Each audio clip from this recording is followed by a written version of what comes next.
Ram de Ram, Sri Ram de Ram de Ram, Sri Ram de Ram de Ram, Sri Ram de Ram de Ram, Sri Ram de Ram de Ram, Sri Ram de Ram de Ram, Sri Ram de Ram de Ram, Sri Ram de Ram de Ram, Sri Ram de Ram de Ram, Sri Ram de Ram de Ram, Sri Ram de Ram de Ram, Sri Ram de Ram de Ram, Sri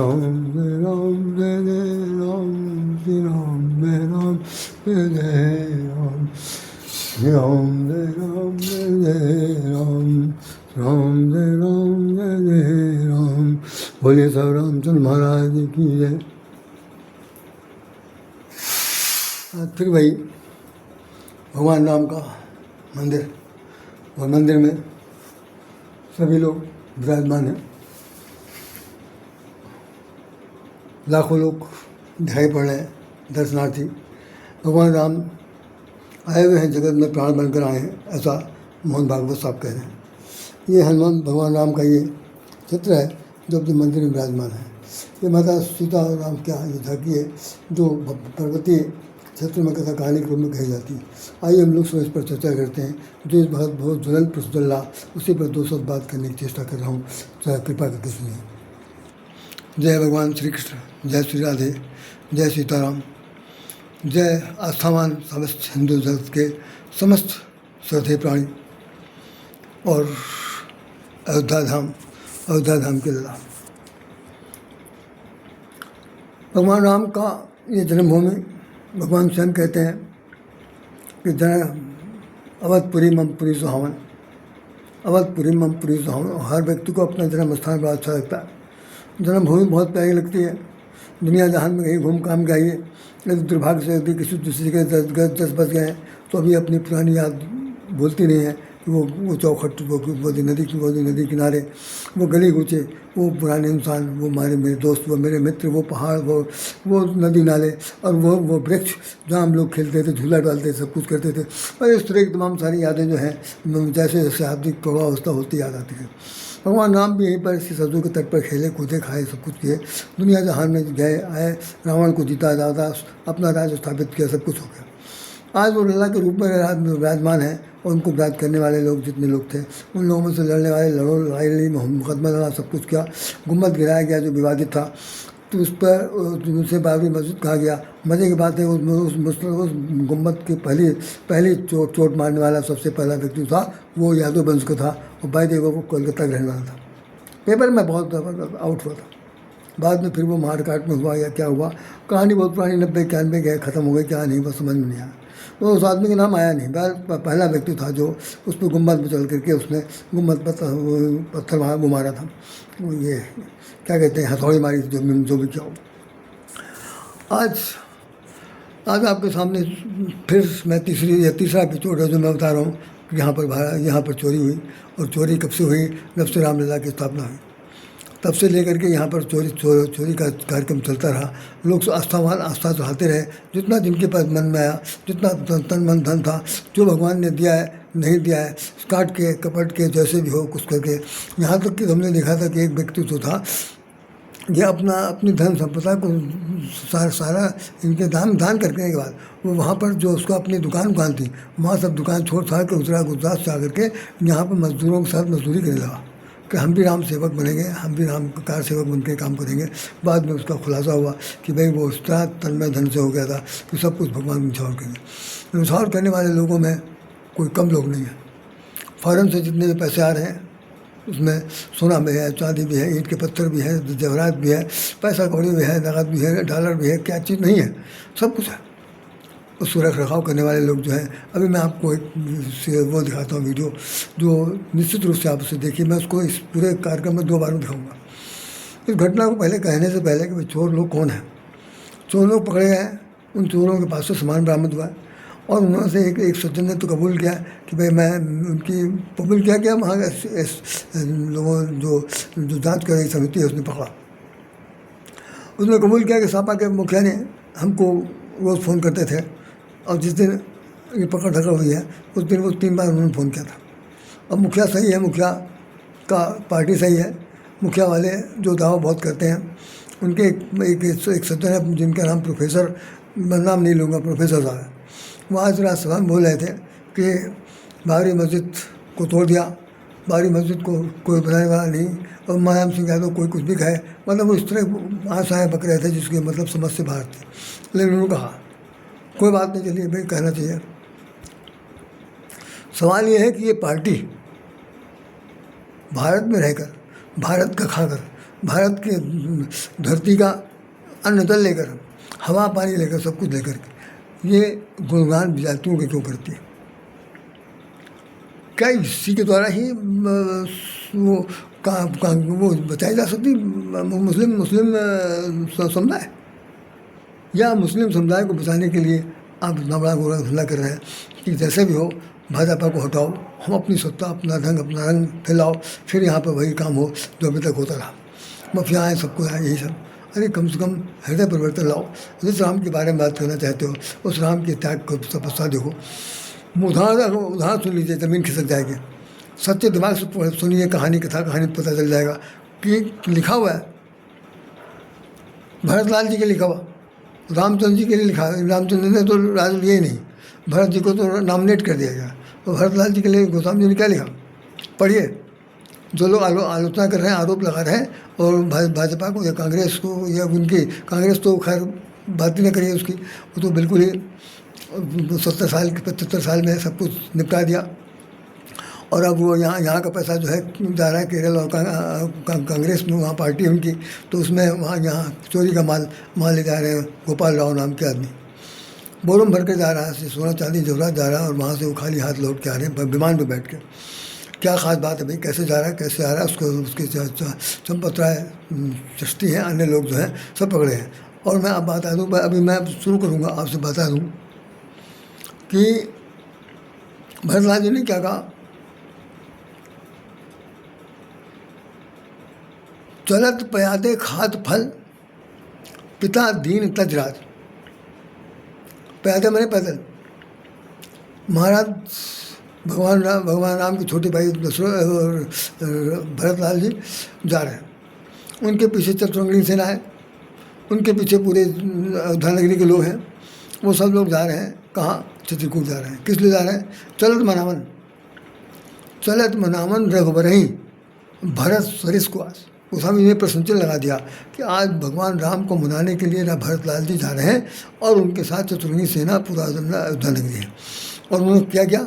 चलने से पहले पिता दीन, फिर आप बोलिए पिता दीन तजराज। जो पिता जी ने राज दिया था उसको त्याग दिया। उनकी माँ ने जो मांग लिया था कि द्वि वरदान भूप सन छाती मांगो आज जुड़ाव, द्वि वरदान भूप सन छाती मांगो आज जुड़ाव जाती। ये कहा, ये इसने दो वरदान जो था धरोहर रखे में, उनको तो मांगो। और भरत ही राज राम बनवासु, समझाने वाली जो थी नायिका, समझाने वाली जो खलनायिका है, उसने उनको कहा था कि द्वि वरदान मांगना क्या है कि भरत ही राज राम बनवासु। तो इससे क्या होगा? लेव देव सबत हुल्लासु। सबत जो आज तुम्हारी है कौशल्या महारानी, राजरानी जो बनी हुई है, कम से कम उनकी जो उल्लास मैंने जो उत्साह है, हर्षोल्लास है, आप तुम उनका छीन लो, झपट लो, कपट उनके ऊपर ऐसा आक्रामक हो कि ज़िंदगी में पछताएं कि देखा हमने बहुत ही कहीं से आग बुझा के काम किया था, आज हम भीख मांग रहे हैं। ये उसने समझा के बताया। हमारा मूल उद्देश्य था कि भरतलाल जी को राज मिला, राज उन्होंने दिन त्याग दिया। आज तक कोई व्यक्ति ऐसा हुआ जिसको कोई चीज़ दी जाए वो त्याग दिया? हुआ ही नहीं जी धरती पर। बहुत कम लोग ऐसे, बहुत कम गिरे लोग जानते हैं। राम को दिया गया, राम ने कहा मुनिगन मिलन विषेक बन, मुनिगन मिलन विषेक बन, सबही भांत हित मोर। माता जी आप चिंता न करिए, हम जा रहे हैं जंगल, तो क्या हुआ? तो वहाँ क्या होगा? मुनिगन संत महात्माओं की श्रेणी सब लोगों से मुलाकात होगी। मुनिगन मिलन विशेष बन विशेष रूप से उन लोगों से मुलाकात होगी और मेरा मन बहुत प्रफुल्लित है, जाने दीजिए। मुनिमन मिलन विशेष बन सभी भांत हित मोर, सब प्रकार से मेरा हित होगा। तहिमा पितु आयस वचन, और उसके बाद तो ये जो हम जो जा रहे हैं को अपने मन से सुन जा रहे हैं। पितु आयस वचन, पिताजी की आज्ञा का पालन करने जा रहे हैं। पितु आयस वचन जननी सम्मत तोर, और इसके अलावा तो आपका भी तो सम्मति है, आप भी तो भेज रही हैं। ये कई से उन्होंने कहा, कौशल्या से तो कहा नहीं। कौशल्या से जब कहा तो कौशल्या तो सिर पर हाथ धर के बैठ गए। उनसे कहा कि पिता दीन मोह कानन राजू, वो कह रहे हैं चलो कुछ कलेवा खा लो, कुछ खा पी लो बेटा, तो तिलक विलक होने जा रहा है तुम्हारा। तो उन्होंने कहा कि माता जी खाए पिए हम सब, मेरा पेट भरा है, मेरी बात सुनो, बहुत जल्दी जाना है। उन्होंने पूछा कहाँ जाना भाई, कहाँ जाना है, कहाँ यहाँ सब तैयारी चली, तुम जाओ कहाँ। तो कह रहे पिता दीन मोह कानन राजू, पिताजी ने मुझे कानन मैंने जंगल, मुझे जंगल का राज दिया, तो अयोध्या हमसे मुझे नहीं मालूम, ये भैया भरत को मिलेगा। तो कानन राजू जो जंगल को अपना राज समझ करके अयोध्या नगरी के वैभव को, ऐश्वर्य को, कीर्ति को, उनकी ध्वज पताका को जो एक बार ठोकर मार सकता है, भाई साहब उसको क्या चाहिए। उसकी नगरी में उसके नाम पर तो नहीं, लेकिन चोर लोग, चोरी करने वालों ने जिस तरह से हरकत की है वो वास्तव में निंदा के पात्र है। उनको जितनी निंदा की जाए वो, अरे कम तो है ही नहीं। मैं समझता हूँ कि निंदा कहते जाए, जीते जी लोगों को निंदा करता रहना चाहिए कि ऐसे ही लायक है, इस चीज़ से ज़्यादा अच्छा इनका कोई सलूक नहीं हो सकता। तो देखिए, हमें आपको बता दूँ कि जैसे अब हनुमान जी जा रहे हैं लंका में, तो क्या है, अतिलक रूप धरो हनुमाना, अतिलक रूप धरो हनुमाना, पैठा नगर सुमेर भगवाना। मंदिर मंदिर प्रतिकट शोधा, देखे जाता अग्नि दूधा, गौ दुशासन मंदिर माही, अद विचित्र कहीं जात मुसाई। यहाँ तक की बात। नाम लंकनी एक निस्त्री, तो लंकनी जो थी सबसे पहले मिली, और वो निस्त्री है। नाम लंकनी एक निस्त्री, मोह का तिलिस मोह निद्री, हमको हमारा निरादर करके हमको तुम ड्यू टू ओवरसाइट, नेगलेक्ट करके कहाँ जा रहे हो भैया, कहाँ जा रहे हैं। अरे चोर आहार मोर आहार चोर सट तोड़, मेरा आहार जो है चोर है, मैं चोर खाते, मोर आहार जहाँ लगे चोरा। बस हनुमान जी ने सुना कि उसने मुझे सट कहा, मुर कहा, और कहा एक कह रही कि मेरा ये आहार है। तो उसने कहा तो खाना पीना बाद में होगा, पहले तुम्हारा प्रसाद लो, प्रसाद लो। और एक मुटका मुझे कस के मारा और कहा कि तुम्हारा जिसकी तुम बात कर रही हो चोर की, चोर तो तुम्हारे बाप बैठे हैं, चोर तो तुम्हारे मालिक ही हैं, चोर तो तुम्हारा रावण है जो दूसरे की औरत को चुरा के लावा है, और तुम मुझे चोर कर रही हो।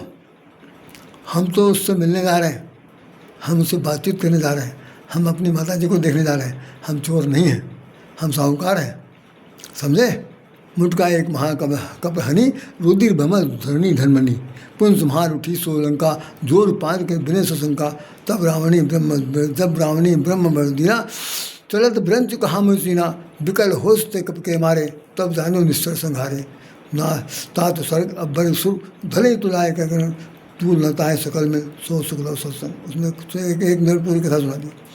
उसने कहा बहुत अच्छा हुआ, अगर घुसाना पड़ा होता तो मुझे पुरानी बात नहीं आती। तो जिस वक्त ब्रह्मा जा रहे थे तीनों को वरदान दे करके, रावण को, कुंभकर्ण को, भीषण को, हम भी वही खड़े थे।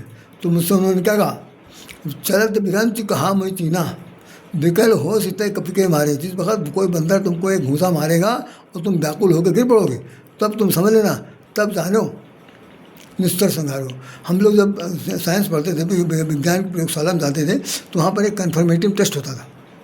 सुन लीजिए, कन्फर्मेटिव टेस्ट में होता था कि एक प्लेटिनम वायर को एक उसमें एक एसिड में डुबोया जाता था।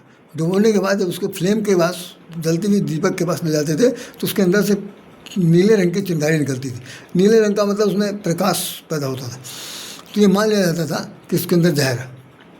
पुराने ज़माने में जब हमारे लोग पूरा लोग खाना पीना खाने बैठते थे, ज़मीन में पलथी मार के या कुल बैठते थे, तो वो लोग सब बगल में कंडी की राख रखते थे, कंडी की आग रखते थे, और अपना जो खाना परसा है बहू ने, बच्चों ने, सबने, उनके खाने में से थोड़ा थोड़ा निकाल के अग्यारी डालते, आग में डालते थे। अग्निदेव को समर्पित करना तो एक आस्था का विषय था। सच ये था कि देखना था जो खाना पीना बना है झोपड़पट्टी के अंदर, ऐसा तो नहीं इसके लिए छिपकली है कोई खनखजूरा या चट्टा पिट्टा को गिर गया हो जिसकी वजह से ये जहर फैल गया हो। तो देख लेते थे उसमें, उसके अंदर से जब सुलगता था उसकी फ्लेम अगर नीले रंग की होती थी तो ये है खाना इसके अंदर जहर है, नहीं खाते। फ्लेम टेस्ट तो यहाँ आज जब घूसा पड़ा तो उसका फ्लेम टेस्ट हो गया। उसने कहा कि तब जाने हो निश्चर संगारो, तभी समझना कि निश्चर मारा गया, निश्चर के मारे जाने का समय आ गया। और उसके बाद उसने कह दिया कि तात स्वर्ग अब्बर सुर धरे तुलाए कंग्र, तुझे साथ संसार में 2 तुला में एक पर वो रख दिया जाए, बाट रख दिया, दूसरे पर सत्संग की महिमा रख दी जाए। तो कहना तोल नता है शकल में, दोनों तोला नहीं जा सकता, कोई इसके बाबत कोई तराजू बाट नहीं है। जितना बड़ा सत्संग के महात्म्य, जितना बड़ा जीवन में संघर्ष है, संत का मिलन है, संत का सानिध्य है, संत का कथन है, संत का संदेश है, ये सबसे महत्वपूर्ण बात है। खैर अब आप जरा से 1 मिनट में सुन लीजिए जो मैं बताना चाहता हूँ, बहुत गौर से सुनिएगा। जो वो आज दो वीडियो गए हैं, और जब दोनों वीडियो को मैं अथेंटिक नहीं मानता, अथेंटिक बिल्कुल नहीं ना, मैं कह रहा हूँ ना मेरी ज़बान से सुनेंगे। उन लोगों ने क्या कहा, ये आजकल तो सोशल मीडिया खूब चल रही है, अब अथेंटिक निकलने वाले जानते होंगे, रोज़ तो अखबार में आ रहा। अभी अथेंटिक जो अखबार निकला मैं अभी पढ़ कर सुना दूंगा, या सुनिए देखिए क्या कहती है। कैसे देखते हैं राजनीति क्यों हो रही है? मैं आपके सारे दर्शकों से पूछना चाहता हूं कि राम मंदिर में चंदा चोरी में आरोपी कौन है? ट्रस्टी। और ट्रस्ट में भाजपा का कौन है? एक भी नहीं। योगी सरकार के तरफ से कौन है? एक भी नहीं। भाजपा सरकार के तरफ से कौन है? एक भी नहीं। तो फिर ये सवाल भाजपा से क्यों पूछा जा रहा है? योगी जी से या मोदी जी से क्यों पूछा जा रहा है? सबसे पहला प्रश्न यही है। एन के प्रकार चूंकि राम मंदिर के लिए इन लोगों ने संघर्ष किया था और ये कृष्ण जन्मभूमि के लिए संघर्ष न कर पाए, ये काशी विश्वनाथ के लिए संघर्ष न कर पाए, इसीलिए इन सबको बदनाम कर दो और अपना काशी और मथुरा को बचा करके ले जाओ। ये षड्यंत्र है उन लोगों का जिन्होंने राम भक्तों पे लाठियां चलाई। ये सच्चाई समझ लीजिए। ये सवाल भाजपा कर, आज कांग्रेस पार्टी वाले पहुंच गए अजय राय जी अयोध्या। किनसे मिलने गए थे? एसआईटी से मिलने गए थे क्या? नहीं। पुलिस से मिलने गए थे क्या? नहीं। डीजीपी से मिलने गए थे क्या? नहीं। सरकार से मिलने गए थे क्या? नहीं। किससे गए थे? ट्रस्टी से मिलने के लिए, जो खुद आरोपी है। अब मैं समझ में नहीं आ रहा ये किस्सा मत सुनने गए थे या अपना हिस्सा मांगने गए थे? आरोपी से मिलने कौन जाता है भाई? ये कांग्रेस पार्टी वाले कह रहे हैं हम ट्रस्टी से मिलने जा रहे हैं अयोध्या में। क्यों गए? और राम नाम की लूट है, लूट रहे सब धूर्त, और वो भी राम के आज हो गए जो कहते थे राम कथा है झूठ। राम नाम की लूट है, लूट रहे सब धूर्त, वो भी राम के हो गए जो कहते थे राम कथा है झूठ। ये सच्चाई समझ लीजिए, ये पूरा षड्यंत्र समझ लीजिए। ये काशी विश्वनाथ जो ज्ञानवापी में गिरते हिंदू जागृत ना हो जाए, मथुरा के लिए हिंदू जागृत ना हो जाए, ये भोजशाला के लिए जागृत ना हो जाए, इसीलिए जो आवाज उठाने वाला है उन सबको डिस्क्रेडिट कर दो। ये एक और इनका षड्यंत्र समझिए। सबरीमाला में सेम केस हुआ है, अभी गूगल कर लेना, FIR का आदेश हुआ, ये सबरीमाला नहीं जा रहे। ये अभी कुछ दिन पहले दक्षिण भारत के एक मंदिर में प्रसाद में मिलावट आया। ये नहीं रोए आस्था के नाम पे हमारे आस्था आहत हो गई, हमारी आस्था आहत हो गई। सिर्फ रामलला पे ही क्यों आस्था आहत हुई? इसलिए तो कि ये राम विरोधी लोग, ये श्री राम से घृणा करने वाले लोग, ये श्री राम को काल्पनिक बनाने वाले लोग, ये चाहते हैं कि हिंदुओं के मन में श्री रामलला मंदिर और अयोध्या से विरक्ति पैदा हो जाए, लोग ना जाएं, जो वहां की भीड़ तादाद लगी हुई है वो ना जाए। ये इसलिए षड्यंत्र में है, ताकि फिर ये कह सके कि कोई जा नहीं रहा। तो आप लोगों ने देखा, वो बता रहे हैं कि षड्यंत्र था हुआ। जो राम से घृणा करते हैं, राम के नाम से घृणा करते हैं, राम भक्तों से घृणा करते हैं, राम भक्तों को वहाँ तक पहुँचने में किसी तरह का ऐसा अवरोध पैदा करना चाहते हैं, उनके मन में ऐसी घृणा भाव पैदा करना चाहते ताकि नगरी का नाम जो धाम बना हुआ, जो उसके आज इतनी तरक्की, उसका विकास हो गया, वो किसी तरह से ठप हो जाए और इनके जो घृणा करने वाले लोग हैं वो पलट करके सब फिर इनकी तरफ आ जाएंगे। क्योंकि इनको सारी समस्या से 27 और 29 चुनाव का तो कितनी राजनीति छरछन से भरी हुई है, कितनी घास से भरी हुई है, कितनी दूषित भावनाओं से भरी हुई है, और पैसा खाने की स्थिति है कि वहाँ पर जा रहे हैं, जाकर लूट रहे हैं। अरे कमाल की बात है जो उसने सही प्रश्न किया कि ट्रस्टी से मिलने के लिए किस जा रहे हैं, कौन सी सहानुभूति भाई। जो आदमी गिरफ्त में है, गिरफ्त पकड़ा गया है, उसके साथ पूछताछ की जा रही है, तो वहाँ जाकर के अपनी शकल दिखा लो, तुम चिंता रखो, हम तुम्हारे साथ हैं। अरे शर्म आनी चाहिए भाई, शर्म आनी चाहिए, लेकिन शर्म नहीं आएगी, शर्म नहीं आएगी। शर्म हो तो आवे, शर्म हो तो आवे, तभी तो है। तो ये बड़ा अजीब सा मामला है। वो लोग कह रहे हैं, अभी सबरीमाला का दिखा दिया इन्होंने। वो जो अभी मैंने पिछले दिन बताया था कि एक लड्डू, जो बड़े बड़े लड्डू 50-50 रुपये के ज़माने में बनते थे, अब 100 रुपये का एक लड्डू मिलता है। उस लड्डू के अंदर तमाम सारे गंदे किस्म की तेल और चरबी भी मिला करके लड्डू बनाया जाता। ये वहाँ का है, तिरुपति बालाजी का वर्णन कर रहे हैं, दक्षिण भारत का। बाद में पकड़े गए, सब मालूम गए, और मालूम उत्तर प्रदेश के श्रृंगार नगर में, उत्तर प्रदेश लखनऊ श्रृंगार नगर में रहने वाला एक अग्रवाल परिवार था, जिसने ये सब काम करने के लिए वहाँ के लोगों को बांधा था। तो मेरा मतलब यह है कि पैसा कमाने के लिए कितना ईमानदारी आदमी की गिर सकती है, कितना ज़मीर गिर सकता है, कितना लूटपाट करने के लिए पागल हो सकता है भाई, बहुत मुश्किल है। भगवान इन्हीं सब लोग पकवा रहे हैं, आप देख लिए। वो कुछ नहीं कर रहे हैं, लेकिन वही है कि कहते हैं रामायण में लिखा है कि करबिन कर्म करें विद नाना, आनंद रही तो सकल रस भोगी, बड़वानी बक्सा भर दोगी। भगवान सामने कुछ भी नहीं करते दिखाई पड़ते, लेकिन वो कहते हैं कि मैं सब मैं ही करता हूँ, करवाता हूँ। गीता में लिखा हुआ, रामायण में लिखा हुआ कि करबिन कर्म, बिना हाथ के सारे कर्म करता है। वो करता कैसे है? वो करवाता है हमारे अंदर बैठ कर। तो ये चोरी तुम्हारी पकड़ी गई ना, ये भी उसी ने करवाया।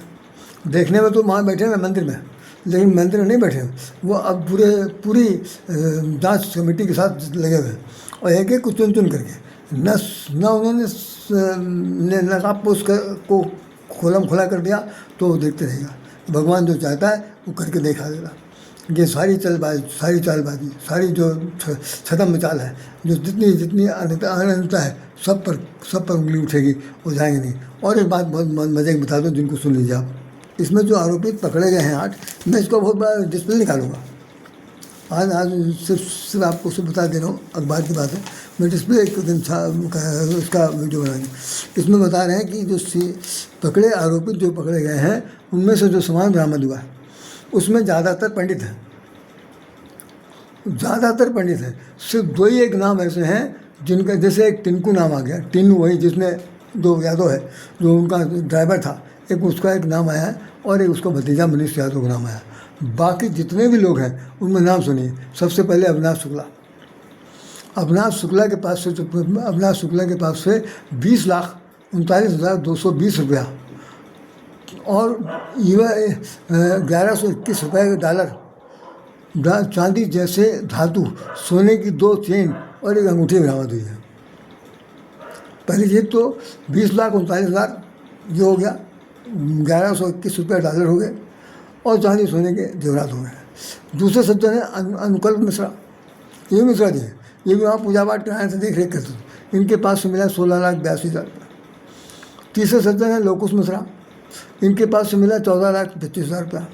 इसके बाद फिर रमाशंकर मिश्रा जी आ रहे हैं, इनके पास से मिला है 7,32,000 रुपया। इसके बाद फिर गणेश कुमार पांडे आ गए, रामशंकर यादव टिन्नू, इनके पास तो बोरों में मिला रुपया। लेकिन फिर भी ये बताया जा रहा कि इनके पास 1 लाख रुपये दिखा रहे हैं, 1 लाख रुपये इनके पास बरामद हुआ। फिर गणेश कुमार पांडे जी आ गए। पांडे जी ने कितना कमाया? 18,07,063 रुपये कमाया।